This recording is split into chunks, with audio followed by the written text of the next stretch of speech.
Okay, today we are going to go through the process of installing Comfyui Manager for your Comfyui running on RTX 5070, 5070 Ti, 5080 or the 5090 Blackwell GPU. The Comfyui Manager is an essential custom node in Comfyui so that you can install and manage custom nodes efficiently. So there's no intro to Comfyui bullshit today. As long as you've installed Comfyui correctly using the right PyTorch version, which is either 2.6 or 2.7 for CUDA 12.8, then everything should be running as per what I've shown you in my previous installation video.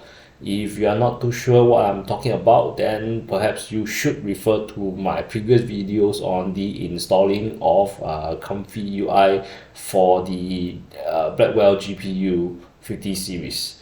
So let's start by going to the GitHub repositories link in the I will be putting the link in the descriptions below.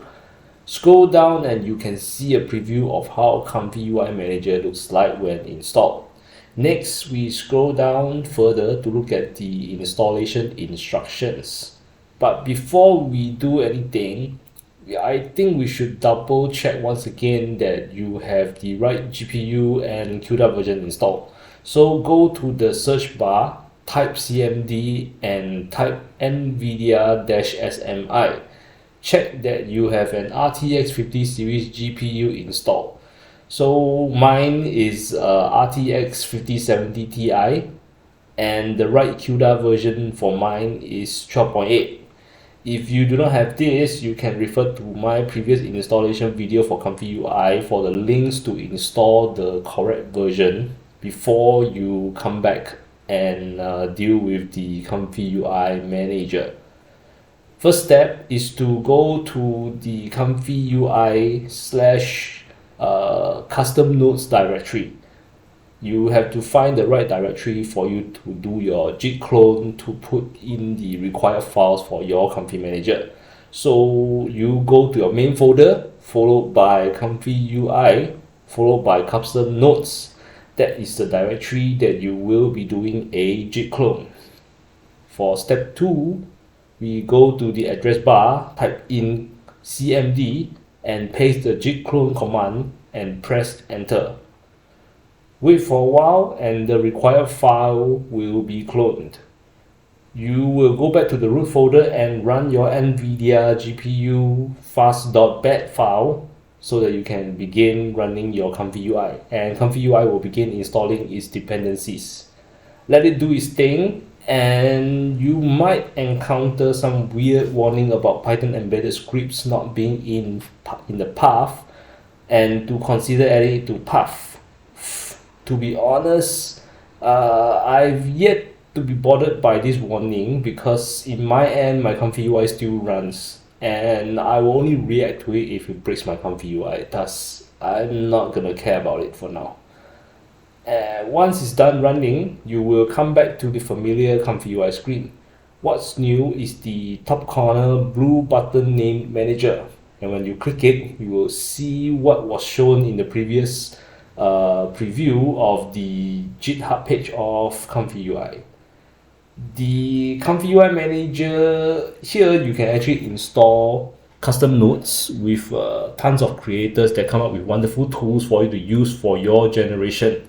I'll be going through some of the useful nodes that I have previously installed in my older laptop. I'll be showing this for my future videos, but take note that I'm a minimalist, so usually I will try to only install nodes that I need and I avoid clutters in my workflow. So do not expect that my walkthrough will be focusing on very elaborated workflows. You can also install missing custom nodes. When you download new workflows and load it, there might be nodes you've yet to install. So this will be highlighted in red, and this is where you can actually click to install the missing nodes that is identified by Comfyui Manager.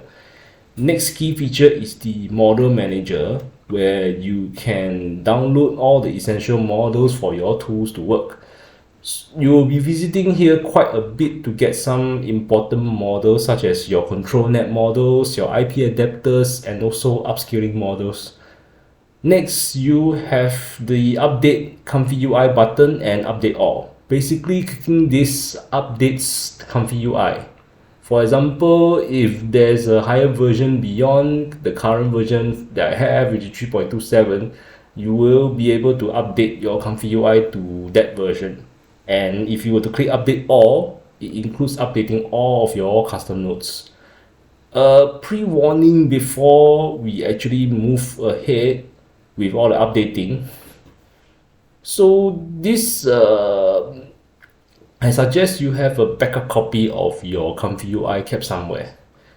At this moment, I've yet to encounter any breaking using my Blackwell GPU 5070 Ti, as I believe that I'm using the most recent PyTorch version, which is 2.7 at this point. But when I was using my older Comfyui on my laptop with RTX 5040, some updates actually broke my Comfyui due to the changes in the dependencies. So some nodes use older versions of certain dependencies, and some nodes can only work with newer versions. Sometimes there's lots of trial and errors to be done to know which version works for everything that you have on your Comfyui.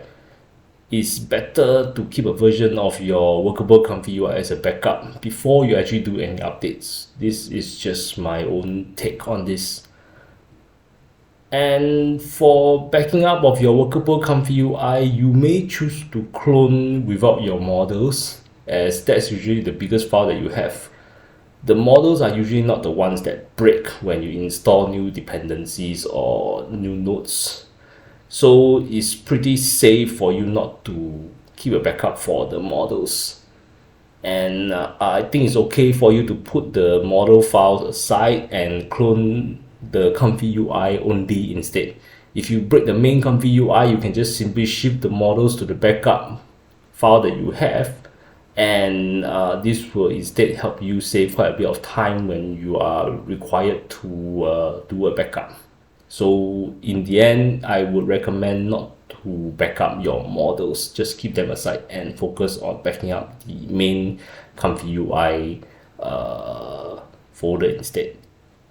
And for my case right now, I've already backed up my file, so I'll just demonstrate and update all for you. Once the update is being done, you'll be queued to restart your Comfyui, and you can just do so. For me, I like to close everything and execute the .bat file once again, as sometimes it's cleaner and it reduces the chances of any bugs. You can just do the normal restart if you wish to, but for me, I will just most of the time restart everything from scratch. And once it reboots, do a quick image generation to test if it's okay, and you're done. As a demo, you can see with no other modifications, an SD 1.5 checkpoint running a 512 by 768 image takes roughly 1.6 seconds with 16 iterations per second. Though it might not seem impressive, honestly, to me, I am pretty impressed because my previous GPU was only a 4050 notebook with 6GB of VRAM. And not to mention that I actually overclocked the old GPU just to get to a maximum of about 3 iterations per second. And it's kind of risky for myself to potentially damage my older GPU. But for this, at this moment with a 5070 Ti, I am not exactly doing anything to overclock it. And the results of 16 iterations per second, honestly, to me is quite impressive. So to close off this chapter for today, as much as what others say about this 50 series, I'm still quite impressed with the output. And I'll explore more methods to generate faster images, which includes Sage Attention and Triton. I heard of this thing, but I haven't really explored it, but probably I will be touching it pretty soon. But for now, I'll be concentrating more on installing custom nodes that I have previously used and to see if it actually works on my 50 series GPU.